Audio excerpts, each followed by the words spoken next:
Hello everyone, I am Ravinder Ravi, PGT Mathematics, and today we will discuss the chapter number 6 of the plus 2 class, which is application of derivative. And today's topic is increasing and decreasing function. आज हम discuss करने वाले हैं plus 2 का application of derivative का topic increasing function and decreasing function. आज हम check करेंगे कि कौन सा फंक्शन कब इंक्रीज होगा और कब डिक्रीज होगा, कौन से इंटरवल में ये इंक्रीज करेगा, कौन से इंटरवल में डिक्रीज करेगा, और मोनोटोनिक फंक्शन क्या है और मोनोटोनिक फंक्शन की कंडीशंस क्या हैं। ये सारी चीजें आज हम डिस्कस करने वाले हैं और उसके बाद हम कुछ स्पेसिफिक क्वेश्चंस लेंगे जो रिगार्डिंग होंगे इंक्रीजिंग फंक्शन और डिक्रीजिंग फंक्शन के। So let us start from the first topic increasing function and next one is decreasing function. Our first topic is increasing function. What is increasing function? Increasing function is a function f of x is said to be an increasing function of x if f of x increases as x increases. इसका मतलब ये हो गया कि जैसे जैसे x increase करेगा f of x भी इंक्रीज करेगा, और f of x decreases as x decreases, और अगर x जैसे जैसे डिक्रीज करेगा f of x भी डिक्रीजिंग में आ जाएगा, डिक्रीज करेगा। दैट इज मैथमेटिकली अगर हम इस चीज को देखते हैं तो ये टर्म आ जाती है कि x1 लेस देन और equal to x2, x1 comma x2 belongs to the interval AB। x1 comma x2 belongs to interval AB। अगर x1 x2 से लेस है तो डेफिनेटली जैसे हम f of x1 कर रहे हैं तो f of x2 कर रहे हैं तो f of x1 की वैल्यू जो होगी वो f of x2 से कम होगी या इक्वल में आएगी। सिमिलरली x1 ग्रेटर देन और equal to x2 implies that f of x1 greater than or equal to f of x2। इसका मतलब ये हो गया कि अगर x1 लेस है x2 से तो जैसे हम इसको फंक्शन में पुट करेंगे f of x1 की वैल्यू भी लेस आएगी f of x2 से, और अगर x1 की वैल्यू x2 से ग्रेटर है या आपस में इक्वल है तो डेफिनेटली f of x1 की वैल्यू जो होगी वो f of x2 से ग्रेटर आएगी या इक्वल आएगी। कहने का मतलब यह है कि जब हम x की वैल्यू को इंक्रीज करते हैं तो f of x इंक्रीज हो जाता है, हम x की वैल्यू को डिक्रीज करते हैं तो f of x जो वो डिक्रीज हो जाता है। इसके लिए एक एग्जांपल हम यहां पे ले रहे हैं। For example f of x is equal to x square. मान लो f of x की वैल्यू जो वो x स्क्वायर है, तो यहां पे जैसे हम इसका सॉल्यूशन सेट फाइंड आउट करेंगे, यहां पे हमने x लिख दिया, यहां पे हमने f of x लिख दिया। When x is equal to 0, f of x is equal to 0 square means 0. When x is equal to 1, f of x is equal to 1 square means 1. X is equal to 2, f of x is equal to 2 square means 4. X is equal to 3, f of x is equal to 3 square means 9, and up to so on। इसका मतलब ये हो गया कि जैसे जैसे x increase करता जा रहा है f of x भी इंक्रीज करता जा रहा है। जैसे यहां पे x की वैल्यू 0 थी, f of x की वैल्यू 0, x की वैल्यू जैसे 1 पुट की, f of x की वैल्यू 1, मतलब या तो ये वैल्यू लेस आएगी या तो इक्वल में आएगी। तो यहां पे x की वैल्यू जो है वो 0, f of x की वैल्यू 0, x की वैल्यू 1, f of x की वैल्यू 1, f of x की वैल्यू 2, f of x की वैल्यू 4, x की वैल्यू 3, f of x की वैल्यू 9। इसका मतलब कि जैसे जैसे x इंक्रीज करेगा f of x भी इंक्रीज करेगा। और अगर इसको ज्योमेट्रिकली देखते हैं ग्राफिकल कंडीशन से तो हमारे पास यहां x की वैल्यू 0 और यहां पे f of x की वैल्यू 0। f of x का मतलब होता है y, f of x का मतलब y, तो ये y एक्सिस है, ये x एक्सिस है। यहां पे 0 0 पॉइंट यहां पे ये पॉइंट आ गया। उसके बाद x की वैल्यू 1, y की वैल्यू 1, x की वैल्यू 1 यहां पे, y की वैल्यू 1 यहां पे, तो पॉइंट ही आ जाएगा। उसके बाद x की वैल्यू 2 आ जाएगी, y की वैल्यू जो वो 4 आ जाएगी। ये x की वैल्यू 2 आ गई और y की वैल्यू 1 2 3 4 ये वाली वैल्यू आ जाएगी।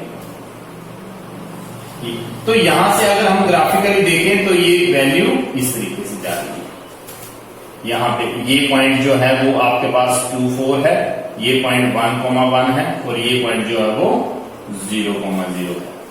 तो ये आप लोगों के पास जो ग्राफिकली कंस्ट्रक्शन बन गया, ये इंक्रीजिंग फंक्शन बन गया कि जैसे जैसे x इंक्रीज करेगा उसके अकॉर्डिंगली f ऑफ x की वैल्यू भी इंक्रीज करेगी, और जैसे जैसे x डिक्रीज करेगा तो ये फंक्शन की वैल्यू डिक्रीज होती जाएगी। सपोज करो x की वैल्यू 3 थी तो f ऑफ x की वैल्यू 9, x की वैल्यू डिक्रीज मैंने 2 कर दी तो f ऑफ x की वैल्यू भी 4 डिक्रीज हो गई, मतलब 9 से ये 4 पे आ गई।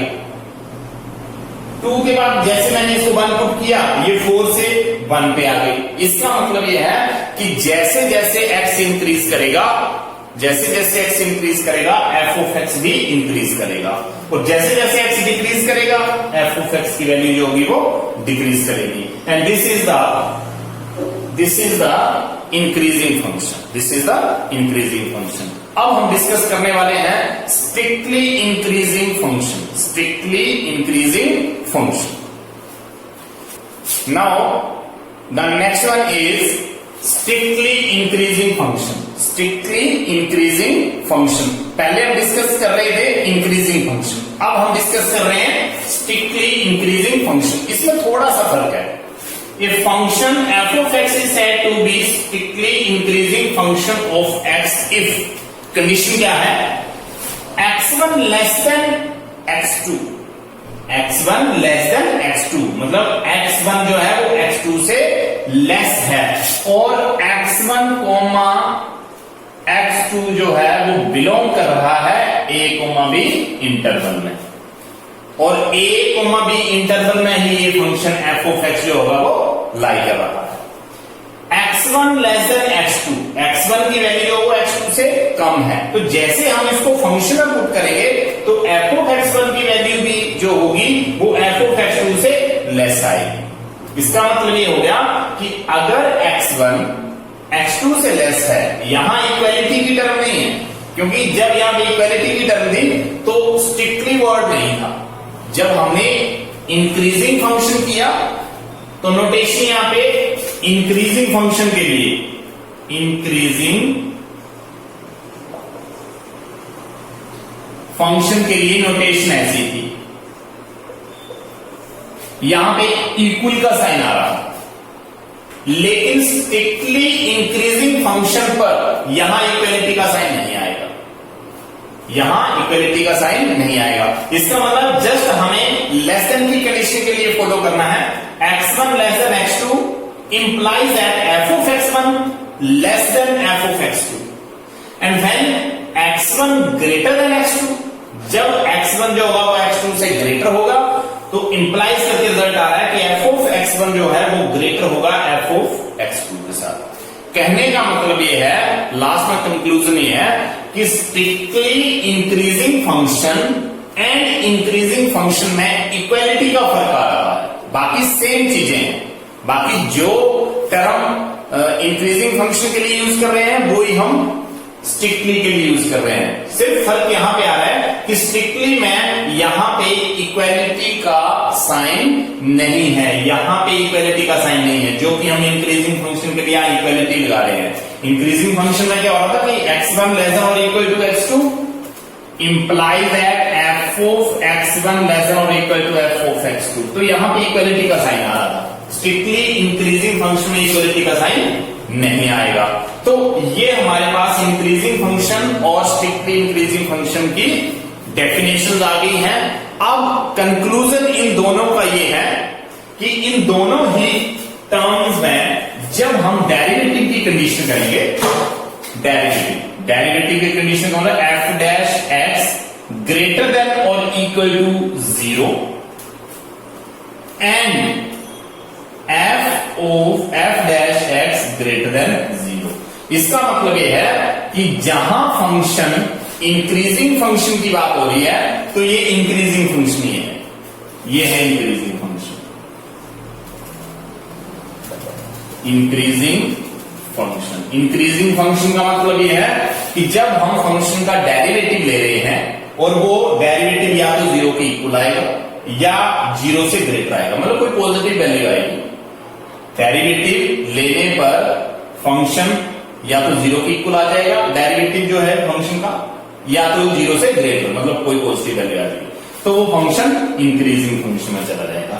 और अगर फंक्शन का डेरिवेटिव ग्रेटर देन जीरो है, जीरो की बात नहीं हो रही, इक्वल की जीरो नहीं हो रहा है, ये ग्रेटर देन जीरो हो रहा है, तो हम इसको लिखेंगे strictly increasing. Strictly increasing function. मतलब ये दो रिजल्ट हमारे पास अब आ चुके हैं। अगर फंक्शन का डेरिवेटिव ग्रेटर देन और इक्वल टू जीरो आता है तो इंक्रीजिंग फंक्शन, फंक्शन का डेरिवेटिव ग्रेटर देन जीरो आता है strictly increasing function. Now decreasing function, and decreasing function is a function f of x is said to be a decreasing function of x if f of x increases, means f of x जो वो increase कर रहा है as x decreases। जैसे x decrease करेगा f of x increase करेगा, मतलब इसका रिवर्सिव इफेक्ट आ रहा है। f of x इंक्रीज कर रहा है कब? जब x डिक्रीज कर रहा है, और f of x डिक्रीज कर रहा है as x इंक्रीजेस।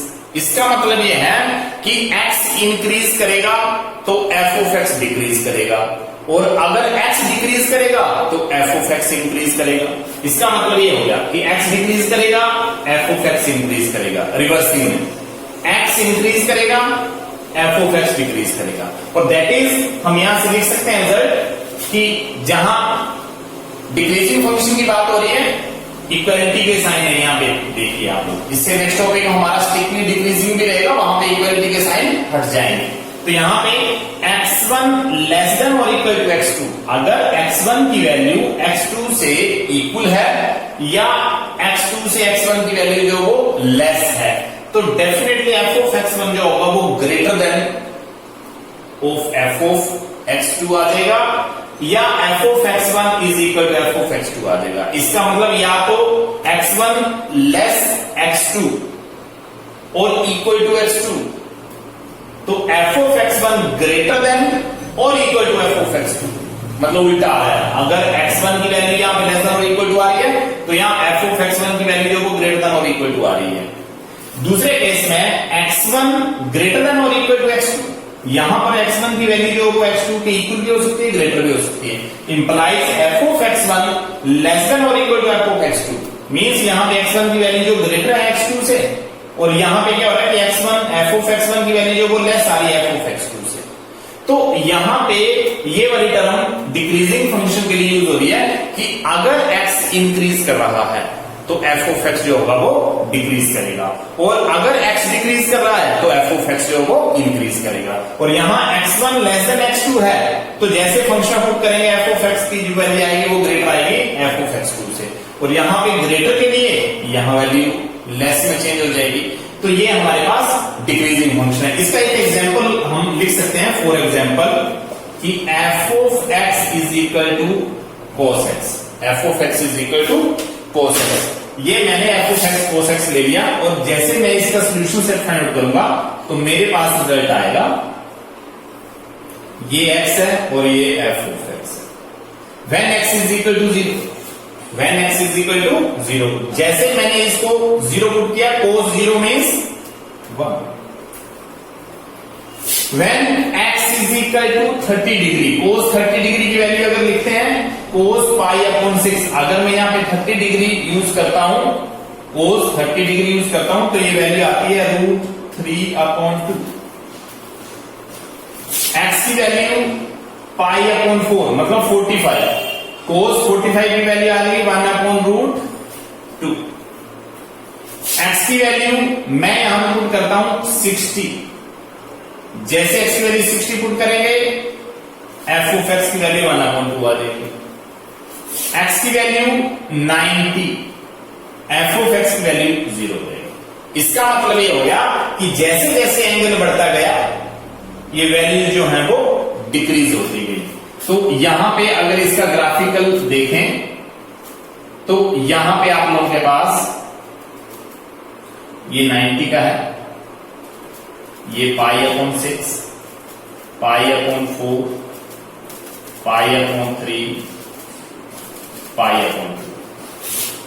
यहां पे वैल्यू x की वैल्यू 0 थी, x की वैल्यू 0, तो y की वैल्यू 1 थी, यहां पे आ गया। जैसे x की वैल्यू π/6 हुई, π/6 का मतलब 30 डिग्री, तो ये √3/2 और √3/2 की वैल्यू आती है, √3 की वैल्यू होती है 1.72। अपॉन में जब हम 2 करेंगे तो ये अपॉन में वैल्यू 2 आने का मतलब 0.8 और यहां से 6। इसका मतलब यह है कि ये वैल्यू जो है वो 1 से छोटी आ गई। 1 से छोटी आने का मतलब ये वैल्यू कहीं ना कहीं यहां पे आई। उसके बाद जैसे 45 हो जाएगा तो ये वैल्यू और कम हो जाएगी। उसके बाद π/3 1/2 ये वैल्यू और कम हो जाएगी, और जैसे π/2 आएगा ये वैल्यू 0 आ जाएगी। तो इसका मतलब ये है कि ये वैल्यू इस तरीके से आ गई। इसका मतलब ये है कि यहां पे ऊपर से नीचे की तरफ आ रहा है ग्राफ। इसका मतलब ये डिक्रीज हो रहा है। मतलब जैसे जैसे हमें देखो, पहले 0 डिग्री था, 30 डिग्री था, 45 डिग्री लिया, उसका 60 डिग्री लिया, उसका 90 डिग्री लिया। जैसे जैसे डिग्री बढ़ते गए यहां पे वैल्यू जो होंगी वो कम होती गई। तो this is the example of the decreasing function. तो इस तरीके से अब हम नेक्स्ट करेंगे strictly decreasing function. Now the next topic is strictly decreasing function. Strictly decreasing function, a function f of x is said to be strictly decreasing function of x if x1 less than x2. x1 less than x2 implies that f of x1 greater than f of x2. यहां पर भी हल्का सा फर्क ये है कि जब हम डिक्रीजिंग फंक्शन कर रहे थे तो यहां पे इक्वालिटी का साइन था, यहां पे इक्वालिटी था, यहां पे इक्वालिटी था।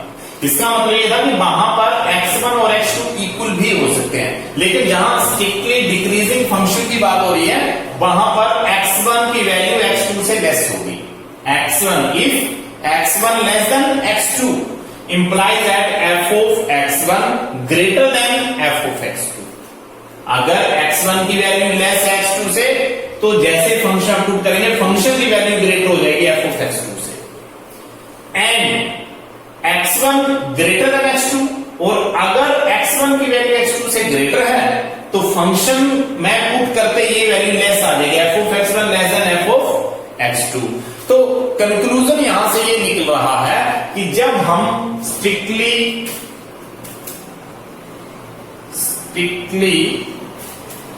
डिक्रीजिंग फंक्शन करेंगे, स्ट्रिक्टली डिक्रीजिंग फंक्शन, तो हम फंक्शन का डेरिवेटिव लेंगे। f of f dash x जो है वो लेस देन 0 होगा, लेस देन 0 मीन्स कोई नेगेटिव वैल्यू आएगी। और जब हम डिक्रीजिंग फंक्शन की बात करें, डिक्रीजिंग फंक्शन में f dash x less than और इक्वल टू 0, इसका मतलब ये है कि ये हमारे पास स्ट्रिक्टली डिक्रीजिंग फंक्शन के लिए और ये डिक्रीजिंग फंक्शन के लिए। इंक्रीजिंग फंक्शन में ये वैल्यूज ग्रेटर देन थी कि फंक्शन की वैल्यू वहां पे f डैश x की वैल्यू वहां पे पॉजिटिव आ रही थी, लेकिन डिक्रीजिंग फंक्शन के लिए f डैश x की वैल्यू जो होगी वो नेगेटिव आएंगी। और जब हमारे पास f dash x less than 0 होगा, कोई नेगेटिव वैल्यू होगी, तो हम उसको स्ट्रिक्टली डिक्रीजिंग फंक्शन कह देंगे। और जब हमारे पास f dash x less than और इक्वल टू 0 होगा, मतलब 0 भी हो सकता है या उससे कम वैल्यू भी होगी नेगेटिव, तो हमारे पास वो वैल्यू डिक्रीजिंग फंक्शन में चली जाएगी। तो ये हमारे पास strictly increasing function, strictly decreasing function and increasing function, decreasing function, ये 4 टाइप्स के फंक्शन थे जो कि हमने अभी डिस्कस कर लिए हैं। अब हम डिस्कस करने वाले हैं monotonic function and condition of the monotonic function. Now the next one is monotone function. A function f of x is said to be monotone if it is either increasing or decreasing. Monotone function उन functions को बोलते हैं या तो वो increase करते हैं या तो वो डिक्रीज करते हैं। अब हमारे पास कुछ की पॉइंट्स हैं जो आप लोगों को क्वेश्चन में थोड़ा सा हेल्प प्रोवाइड करेंगे। फर्स्ट है, if f of x is an increasing function, अगर f कोई इंक्रीजिंग फंक्शन है, then x and f of x both increases और डिक्रीजेस साइमल्टेनियसली। इसका मतलब यह है कि अगर f कोई इंक्रीजिंग फंक्शन है, then x and f of x या तो बोथ इंक्रीज करेंगे या तो बोथ डिक्रीज करेंगे एक ही time. Next one is, there can be a function which are increasing but not strictly increasing. ऐसे भी कोई फंक्शन हो सकते हैं जो कि इंक्रीजिंग तो है लेकिन स्ट्रिक्टली इंक्रीजिंग नहीं है। There can be a function which are decreasing but not strictly decreasing. कुछ फंक्शन ऐसे हैं जो कि डिक्रीजिंग तो है लेकिन स्ट्रिक्टली डिक्रीजिंग नहीं है। A function may be increasing in a certain interval and decreasing in another interval. इसका मतलब ये है कि फंक्शन इंक्रीज हो सकता है, मे बी वो इंक्रीज करेगा कुछ इंटरवल में और कुछ इंटरवल में वो डिक्रीज भी कर सकता है। The function is neither wholly increasing nor wholly decreasing, such function are called the mixed function. Mixed function का मतलब ये है कि ना तो वो पूरी तरह से इंक्रीज कर रहा है ना तो वो पूरी तरह से डिक्रीज कर रहा है। ऐसे क्वेश्चंस को हम मिक्स्ड फंक्शन कह देते हैं। अब इसके बाद हम डिस्कस करने वाले हैं graphical construction of the increasing function and decreasing function. Means उनके कुछ ग्राफ के डायग्राम हैं जो कि आप लोगों को देखने हैं और जिससे आप लोगों को पेपर में या क्वेश्चन करते टाइम हेल्प मिल सकती है। Now the next one is graphical representation. Graphical representation, how to represent the functions. First one is, अगर फंक्शन यहां तक रुकने के बाद फिर यहां तक फिर रुकने के बाद यहां तक इस तरीके से जाता है तो increasing function. Increasing function means वो इंक्रीज कर रहा है, ऐसे ऐसे ऐसे ऐसे। लेकिन जब फंक्शन डायरेक्टली एक ही फ्लो में इंक्रीज कर रहा है, मतलब डाउन से अप में जा रहा है, इसका मतलब स्ट्रिक्टली इंक्रीजिंग फंक्शन। जब फंक्शन डिक्रीज हो रहा है तो उसमें बीच में स्टॉपेज आ रहे हैं, नीचे स्टॉपेज स्टॉपेज स्टॉपेज स्टॉपेज फिर एंड। इसका मतलब अप टू डाउन, इसका मतलब डिक्रीजिंग फंक्शन। ले एक ही फ्लो में जब नीचे आ जाएगा स्ट्रिक्टली डिक्रीजिंग फंक्शन। एंड जो फंक्शन कभी तो ऊपर कभी नीचे कभी ऊपर कभी नीचे इस तरीके से जैसे आएगा फ्लक्चुएट करता हुआ, neither increasing not decreasing function. तो ये फंक्शन के कुछ डायग्राम है जिससे आप लोग पता लगा सकते हो कि कौन सा फंक्शन इंक्रीज कर रहा है, कौन सा डिक्रीज कर रहा है, कौन सा फंक्शन स्ट्रिक्टली इंक्रीजिंग की फॉर्म में है, कौन सा फंक्शन स्ट्रिक्टली डिक्रीजिंग की फॉर्म में है और कौन सा ऐसा फंक्शन है जो कि ना तो इंक्रीज कर रहा है ना ही डिक्रीज कर रहा है। अब हम कुछ क्वेश्चन डिस्कस करने वाले हैं जिससे हम ये पता लगाएंगे कि कौन सा फंक्शन कौन से इंटरवल में इंक्रीज करेगा, कौन से इंटरवल में डिक्रीज करेगा। और हम ये भी चेक करेंगे कि जब हम उसका फंक्शन का फर्स्ट डेरिवेटिव लेते हैं तो वो ग्रेटर देन इक्वल टू 0 आता है या लेस देन और इक्वल टू 0 आता है या ओनली ग्रेटर देन 0 आ रहा है उसका डेरिवेटिव या लेस देन 0 आ रहा है। तो इससे हम पता लगा सकेंगे कि कौन सा फंक्शन इंक्रीज कर रहा है और कौन सा डिक्रीज कर रहा है।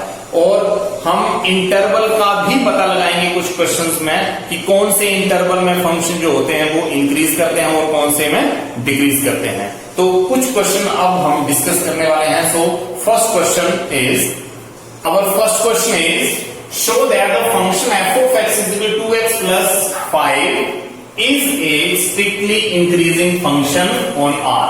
मतलब all real number, R means all real number without using derivative। मतलब हम डेरिवेटिव के बिना ही पता लगाएंगे कि ये फंक्शन इंक्रीज कर रहा है या डिक्रीज कर रहा है। और जैसे कि क्वेश्चन में देखते हैं एक्चुअली शो करना है मुझे, show that the function is strictly increasing, मुझे शो करना है कि ये स्ट्रिक्टली इंक्रीजिंग। और आप लोगों को ये पता है कि strictly increasing function find out करने के लिए वहां इक्वलिटी का होना जरूरी नहीं है। तो इसका मतलब यह है कि सॉल्यूशन में हम let x1, x2 belongs to R, हमने सपोज कर लिया, लेट कर लिया कि x1 और x2 जो है वो R में बिलोंग कर रहे हैं। इंप्लाइज दैट, या लेट करके हम और लिख सकते हैं, and let x1 less then x2, हम ये मान के चल पड़े कि x1 जो है वो x2 से लेस है। Now given f of x is equal to 2x plus 5. Now x1 less than x2, यहां हम मल्टीप्लाई कर रहे हैं 2 के साथ, इसको 2 के साथ मल्टीप्लाई क्यों? क्योंकि मुझे फंक्शन f of x बनाना है, तो इसका मतलब 2x plus 5, मुझे 2x की टर्म चाहिए। इसका मतलब मैंने इसको मल्टीप्लाई किया 2 के साथ। अगर यहां पे 3x होता तो मैं यहां पे 3 से मल्टीप्लाई करता, यहां मेरे पास 10x होता तो मैं यहां 10 से मल्टीप्लाई करता।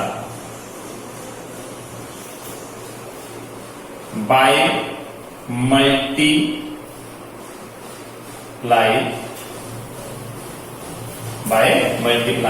Bye 2, multiply because multiply by 2। Now next one 2x plus 5, अगर प्लस 5 है तो मुझे यहां पे दोनों साइड 5 ऐड करना है।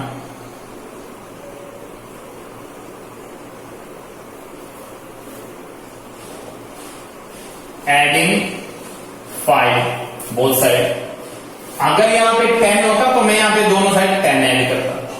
अब यहां से 2x1 प्लस 5 इस टर्म को इंप्लाइज करके मैं f of x1 लिख सकता हूं। क्यों?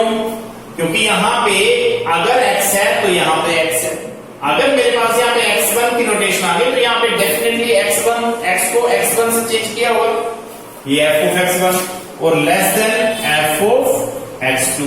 तो मेरे पास रिजल्ट क्या बन गया? यहां से जो ये रिजल्ट बन गया है मेरे पास कि हमने सपोज किया था x1 less then x2, implies करके इसी का मेरे पास रिजल्ट बन चुका है f of x1 less then f of x2, और ये रिजल्ट मेरे पास स्ट्रिक्टली इंक्रीजिंग फंक्शन का रिजल्ट आ गया। जब x1 लेस देन x2 होता था तो इंप्लाइज करके रिजल्ट आता था कि f of x1 less then f of x2 implies that given function f of x is strictly increasing function is the required answer. Hence proof. हमने बिना derivative की ये चीज प्रूव कर दी कि अगर ये फंक्शन जो है 2x plus 5 जो है वो स्ट्रिक्टली इंक्रीजिंग फंक्शन है by taking x1, x2 belongs to R, मतलब इसके डोमेन में कोई हमने x1, x2 2 पॉइंट ले लिए और हमने सपोज कर लिया था पहले कि x1 जो फर्स्ट पॉइंट है वो लेस देन है x2 से, और उसको फिर हम फंक्शन की फॉर्मेशन में ले गए, मतलब जैसा मुझे फंक्शन में चाहिए था वैसे मैंने यहां पे मल्टीप्लाई कर दिया, ऐड कर दिया अकॉर्डिंग टू क्वेश्चन, और मेरे पास लास्ट में रिजल्ट आ गया कि x1 less then x2 implies that f of x1 less then f of x2 and this is the required result, hence prove.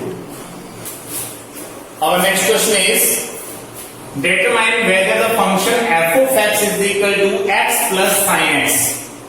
Given function जो हो f of x जो हो x plus sin x है, for all x is increasing or decreasing। हमने पता लगाना है कि ये f of x जो फंक्शन गिवन है वो x इंक्रीज all x पे वो इंक्रीज कर रहा है या वो डिक्रीज कर रहा है।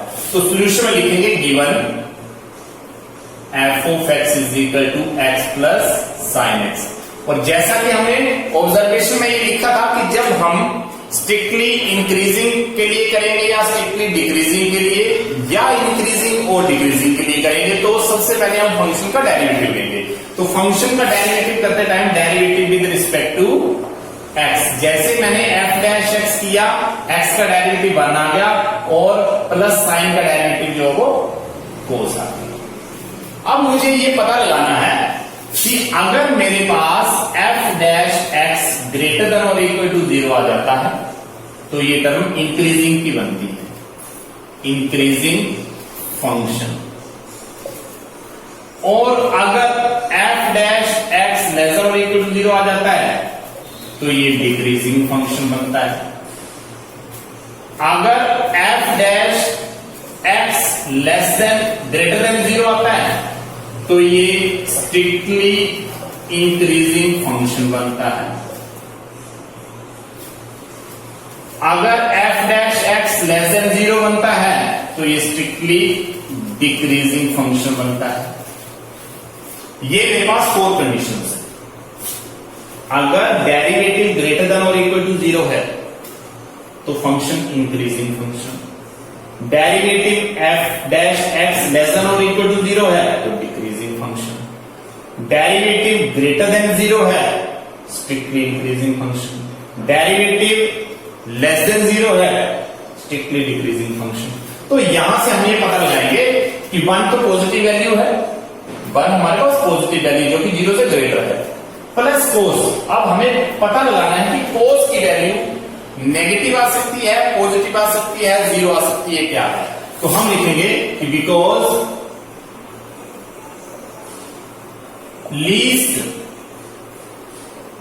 Least value of cos x is equal to -1, मतलब cos की जो वैल्यू है वो सबसे कम वैल्यू cos की जो होगी वो -1 होगी, सबसे कम वैल्यू जो आएगी वो -1 आएगी। और यहां पे देखिए अगर f डैश x 1 और cos की वैल्यू अगर मैं -1 भी रखता हूं तो ये 0 वैल्यू, मतलब f डैश x की वैल्यू 0, cos की वैल्यू -1 से छोटी नहीं हो सकती।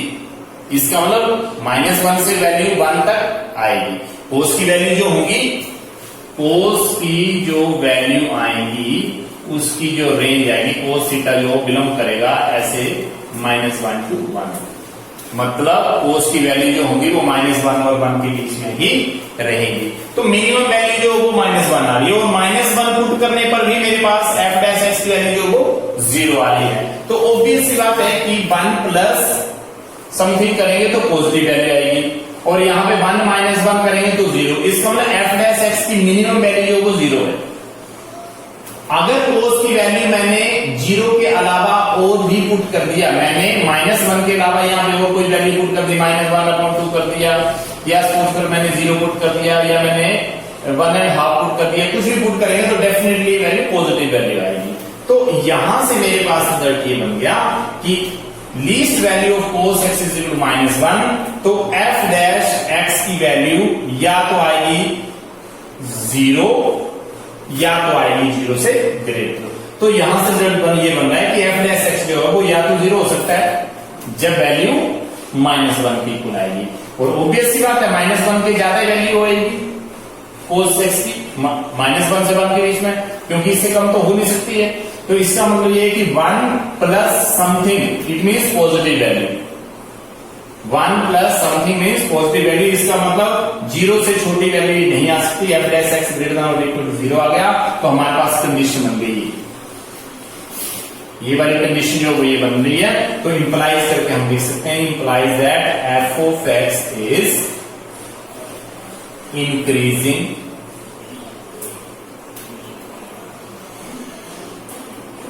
Function is the required.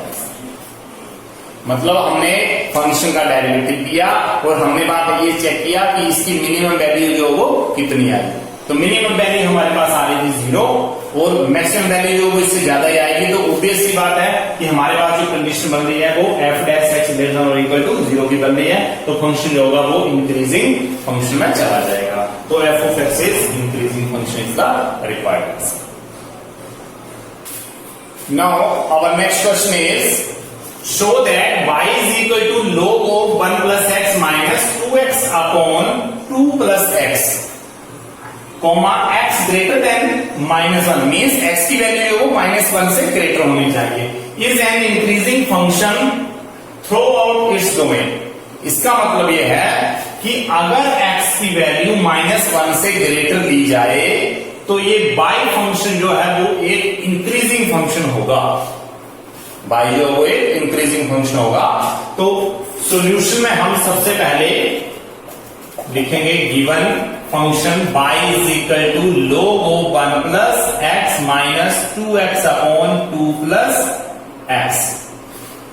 So first of all we have to find the derivative of the given function, क्योंकि डेरिवेटिव से हमें ये पता चलेगा कि ये जो फंक्शन वैल्यू आ रही है वो हमारे पास 0 के इक्वल आ रही है या 0 से ग्रेटर वैल्यू आ रही है, क्योंकि 0 आने पर या 0 से ग्रेटर वैल्यू आने पर ये फंक्शन इंक्रीजिंग में चला जाएगा, जो कि हमें प्रूव भी इंक्रीजिंग ही करना है। तो हम क्या करेंगे कि डेरिवेटिव लेंगे, derivative with respect to x हम लिखेंगे dy upon dx d upon dx of log 1 plus x minus d upon dx of 2x upon 1 plus 2 plus x.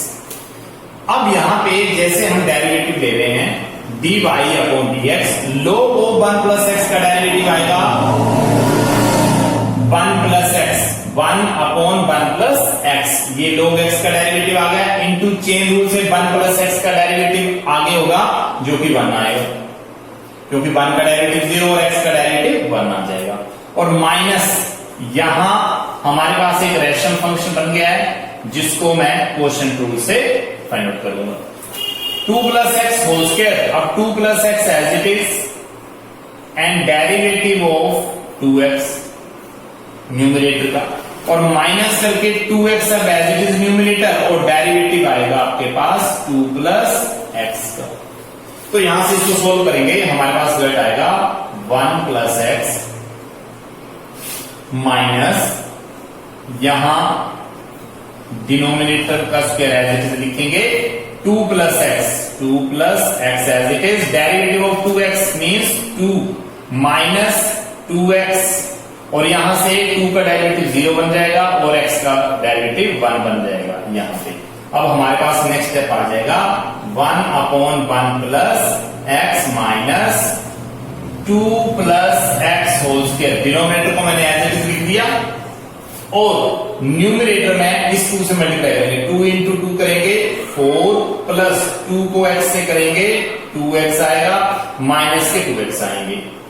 तो यहां से ये माइनस के और प्लस के 2x कैंसिल आउट हो जाएंगे and we have left with dy upon dx is equal to dy upon dx की वैल्यू जो हमारे पास आ चुकी है वो वैल्यू आ गई 1 upon 1 plus x minus 4 upon 2 plus x whole square. ये वैल्यू मेरे पास आ चुकी है। अब हम इसका एलसीएम ले लेते हैं 1 plus x and 2 plus x whole square. तो जैसे एलसीएम लेंगे तो 2 प्लस एक्स होल स्क्वायर यहां आ जाएगा और माइनस का 4 इंटू 1 प्लस एक्स, तो यहां से वैल्यू आएगी 4, a प्लस b का होल स्क्वायर एक्सपेंड करेंगे 2 plus x whole square means 4 plus x square plus 4x minus 4 into 1 means 4 और 4 into x means minus 4x upon 1 plus x और 2 plus x whole square. तो यहां से minus के 4x plus के cancel, minus का 4 plus के 4 cancel. इसका मतलब डेरिवेटिव जो है वो हमारे पास आ चुका है x square upon 1 plus x और यहां पे 2 plus x whole square, 2 plus x whole square.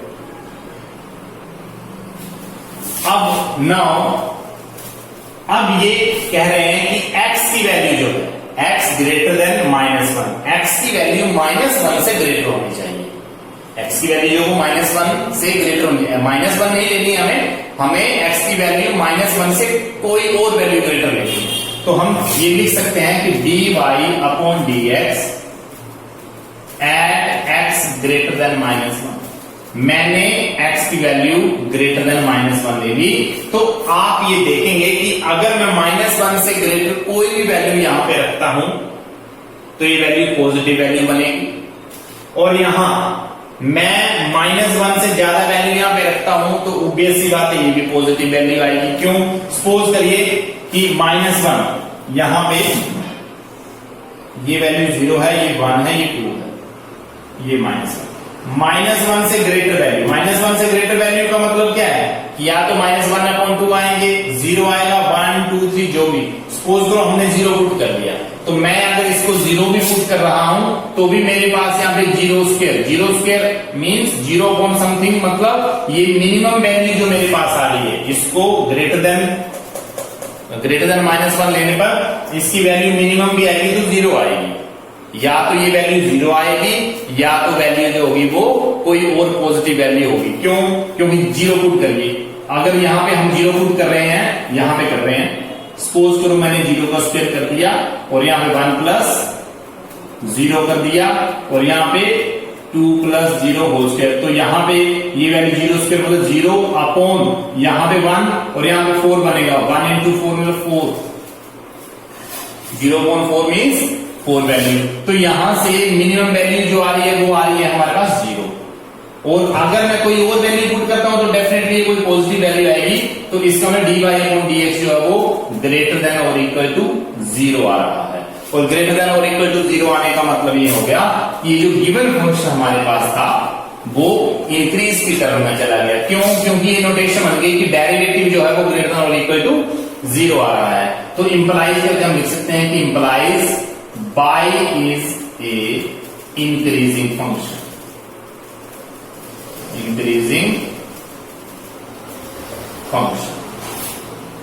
hence proved. Now our next question is find the interval in which the function f of x is equal to x raised to power 3 minus 12x² plus 36x plus 17 is strictly increasing और strictly decreasing.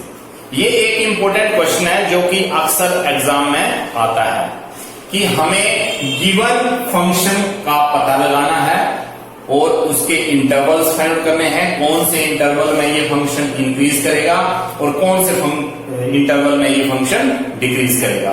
तो ऐसे question करने के लिए सबसे पहले तो हम करेंगे इसका डेरिवेटिव करने के बाद इस डेरिवेटिव को हम इक्वल टू 0 कर देंगे। 0 करने के बाद x के कुछ पर्टिकुलर वैल्यूज आ जाएंगे, उसके अकॉर्डिंगली हमारे इंटरवल्स फाइंड आउट हो जाएंगे। तो सबसे पहले हम इसका डेरिवेटिव करते हैं। Solution given f of x is equal to x³ minus 12x² plus 36x plus 17। First of all इसका डेरिवेटिव करेंगे, derivative with respect to x। जैसे डेरिवेटिव किया f dash x raise of 3 का डेरिवेटिव 3x² माइनस 12x² का derivative 2 को पहले power को यहां लाएंगे तो 12 × 2 बनेगा 24x प्लस 36x का डेरिवेटिव 36 आ जाएगा और 17 कांस्टेंट वैल्यू डेरिवेटिव 0 हो जाएगा। इसका मतलब हमारे पास f डैश x की वैल्यू ये आ चुकी है। जब भी इंटरवल फाइंड आउट करने वाला कोई क्वेश्चन आता है आपके पास तो आपने डेरिवेटिव फाइंड आउट करने के बाद इस डेरिवेटिव को इक्वल टू 0 रखना है ताकि x की जीरोस फाइंड आउट कर सको आप लोग। यहां पे f डैश x की जीरोस आ जाएंगी, तो यहां पे लिखना है to find zeros of f dash x। f dash x को इक्वल टू 0 या पे आप लोग पुट कर सकते हैं, put f dash x is equal to 0। जैसे f dash x is equal to 0 किया आप लोगों ने, आप लोगों के पास रिजल्ट आएगा 3x² minus 24x plus 36 is equal to 0। और यहां से आप लोग 3 कॉमन ले सकते हो। 3 कॉमन लेने का मतलब ये है कि आपके पास रिजल्ट आ जाएगा x² माइनस 24 के लिए आप लोग लिख सकते हो 3 × 8 24 और प्लस 12 इज इक्वल टू 0। और यहां से आप लोग इसके फैक्टराइजेशन कर सकते हो एक्स स्क्वायर, और यहां पे आप लोगों के पास 8x plus 12, it means 6x minus 2x plus 12 is equal to 0। और यहां से अब हम 3 और यहां से करेंगे x कॉमन लेके x माइनस 6 और माइनस 2 कॉमन लेकर x minus 6 is equal to 0। तो यहां से एक फैक्टर आ गया और दूसरा फैक्टर आ गया। Therefore f dash x, therefore x minus 6 is equal to 0 and x minus 2 is equal to 0. x is equal to 6 and x minus 2 is equal to 0 means x is equal to 2. तो यहां से x की एक value 6 आ गई और एक x की value 2 आ गई। अब जैसे यहां से x की वैल्यूज फाइंड आउट हो जाएंगी, आप लोग नंबर लाइन शो करोगे। नंबर लाइन में ये 0 आ गई, ये वैल्यू 2 यहां आ गई और ये 6 वैल्यू यहां आ गई, और यहां ये पॉजिटिव इंफिनिटी है और यहां ये नेगेटिव इंफिनिटी है। देयरफॉर इंटरवल्स आर, हमारे पास जो इंटरवल है वो कौन से बन गए? माइनस इंफिनिटी टू 2, ये माइनस इंफिनिटी से लेकर 2 तक। दूसरा interval -2 to 6, sorry +2 to 6 and 6 to positive infinity. इसका मतलब जो वैल्यूज हमारे पास आ रखी हैं उसको हमने सबसे पहले नंबर लाइन में ड्रॉ कर दिया, और नंबर लाइन में ड्रॉ करने के बाद हमने minus infinity to first value to second value, अगर एक और होती तो second to third value, third to fourth value, इस तरीके से। और लास्ट वैल्यू जो आएगी यहां जैसे 2 के बाद यहां में 6 है तो 6 से पॉजिटिव इंफिनिटी। इस तरीके से आप लोगों ने इंटरवल बना लेना। इसका मतलब क्या है कि पहले डेरिवेटिव किया, डेरिवेटिव करने के बाद जो वैल्यू आई उसको 0 से फाइंड आउट करने के लिए इक्वल टू 0 किया f डैश x को, वहां से x की वैल्यूज आ गई, और x की वैल्यूज को आप लोगों ने नंबर लाइन में नोट किया, और minus infinity to first value first interval है, और first value to second value दूसरा इंटरवल है, second value to plus infinity तीसरा इंटरवल है। इसका मतलब इस क्वेश्चन में हमारे पास 3 इंटरवल आ चुके हैं, 3 इंटरवल्स। अब हमें ये चेक करना है 1 by 1 कि इन 3 इंटरवल में ये गिवन फंक्शन कहां इंक्रीज करेगा और कहां डिक्रीज करेगा। तो हम 1 by 1 इन टर्म्स को लेंगे और ये वैल्यूज फाइंड आउट करेंगे। नाउ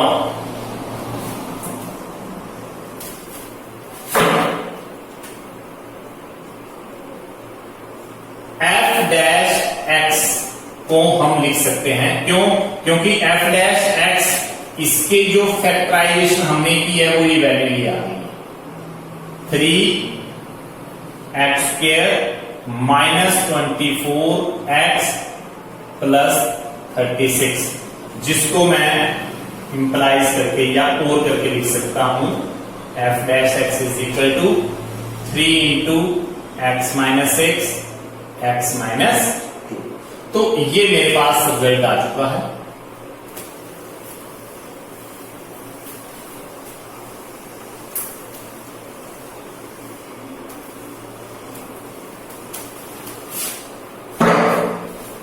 इंटरवल्स फाइंड आउट करने के बाद f डैश x को इस फॉर्म में लिखना है आप लोगों ने। इस 3 को एलिमिनेट नहीं करना है, ये 3 एज इट इज यही चाहिए। अब हम लिखेंगे, नाउ चेक करना है कि x बिलोंग टू, नाउ या पुट करके कर सकते हैं, x belongs to first interval में बिलोंग करवाना है। मान लो x जो है माइनस इंफिनिटी टू 2 इंटरवल में लाई करता है, मतलब x की जो वैल्यू है वो इन दोनों के बीच में है, इन दोनों के बीच में। तो इन दोनों के बीच में कोई भी वैल्यू आप लोग ले सकते हो, यहां से कोई भी एक नंबर फिक्स करके आप लोग इसमें पुट कर सकते हो। तो हमारे पास रिजल्ट आएगा f dash x is equal to, suppose करो मैंने इस 3 के लिए लिख लिया पॉजिटिव वैल्यू है, इस 3 के लिए अगर मैं यहां पे 0 पुट करता हूं, मान लो मैंने 0 पुट कर दिया यहां पे, तो 0 - 6 ये मेरे पास नेगेटिव वैल्यू आ जाएगी, 0 - 2 ये भी मेरे पास नेगेटिव वैल्यू आ जाएगी।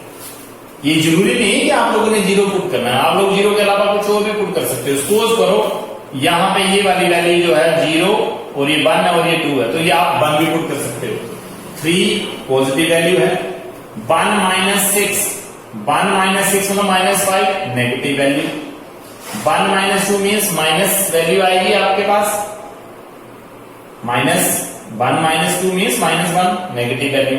तो ये सोल्व करने के बाद f डैश x जो है वो वैल्यू डेफिनेटली क्या बन जाएगी कि positive negative negative, negative into negative मतलब पॉजिटिव, ये वैल्यू पॉजिटिव आ गई। इसका मतलब ये वैल्यू पॉजिटिव आने का मतलब क्या हो गया कि f डैश x जो है वो ग्रेटर देन 0 है, f डैश x जो है वो ग्रेटर देन 0 है। यहां पे ये फर्स्ट इंटरवल में ये जो है वो इंक्रीज करेगा, तो यहां पे स्ट्रिक्टली इंक्रीजिंग, ये स्ट्रिक्टली इंक्रीजिंग की टर्म आ रही है। क्यों? क्योंकि जब f dash x greater then, f dash x जो पॉजिटिव वैल्यू आती है मतलब ग्रेटर देन 0 होता तो ही पॉजिटिव वैल्यू होगी, इसका मतलब स्ट्रिक्टली इंक्रीजिंग। अब हम करेंगे सेकेंड इंटरवल चेक। तो सेकेंड इंटरवल चेक करने के लिए हम लिखेंगे नाउ x बिलोंग्स टू, यहां पे x belong to second interval 2 to 6, again 2 और 6 के बीच में कोई वैल्यू लेनी है। f डैश x जो है वो आपके पास है 3x - 6 और x - 2, तो f डैश x ये 3 पॉजिटिव वैल्यू है, ये 3 पॉजिटिव वैल्यू है। यहां पे 2 और 6 के बीच में कोई एक पर्टिकुलर वैल्यू आप लोग ले लेंगे, तो यहां पे 2 से ग्रेटर वैल्यू और 6 से कम वैल्यू कोई भी, सपोज करो मैंने यहां पे वैल्यू ले ली 4 वैल्यू ले ली, तो मैं लिखूंगा 4 - 6, 4 - 6, 4 - 6 और -2, इसको नेगेटिव वैल्यू आ रही है, एंड 4 - 2 मतलब प्लस के 2 आ जाएंगे positive value.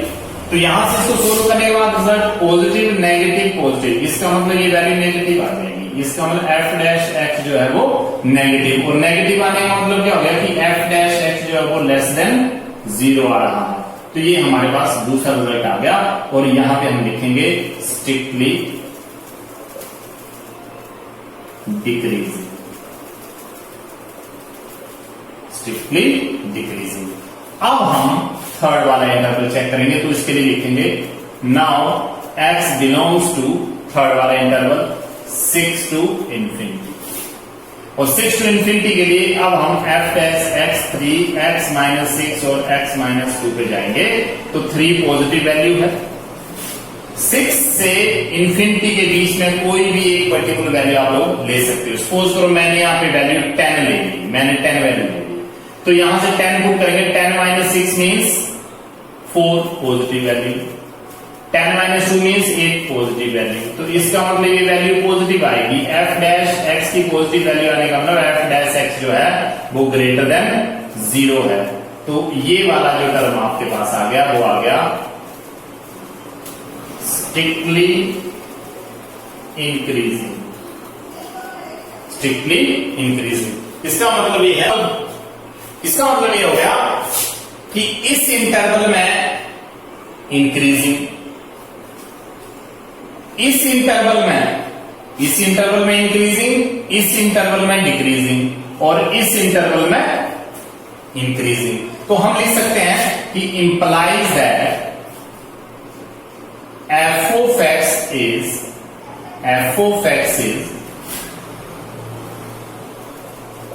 strictly increasing in कौन से इंटरवल में? -∞ to 2 and 6 to infinity and decreasing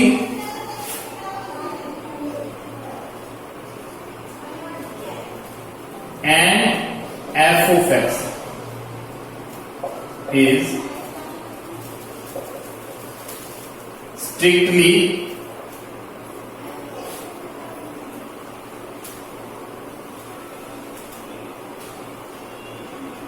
and f of x is strictly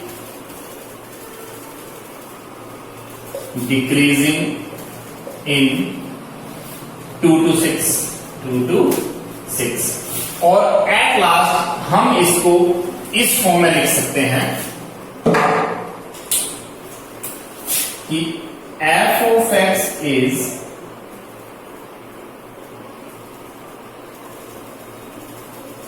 strictly increasing इन दो में इंक्रीज कर रहा था ये स्ट्रिक्टली इंक्रीज, तो मैं इसको यूनियन की फॉर्म में लिखूंगा, this union this, and f of x is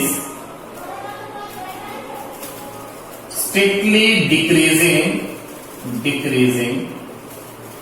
in 2,6 and this is the required answer. This is the required answer. तो इस तरीके से बहुत सारे क्वेश्चन आप लोगों की एक्सरसाइज में मिलेंगे, जिसको अब आप लोग रिवाइज कर सकते हो, प्रैक्टिस कर सकते हो और अच्छे से अंडरस्टैंड कर सकते हो। आप लोगों ने कॉन्सेप्ट अंडरस्टैंड करना है, क्वेश्चन करने में आप लोगों को कोई भी प्रॉब्लम नहीं आएगी और इस वीडियो के हेल्प से आप लोग मैक्सिमम क्वेश्चन कर पाएंगे। Thank you.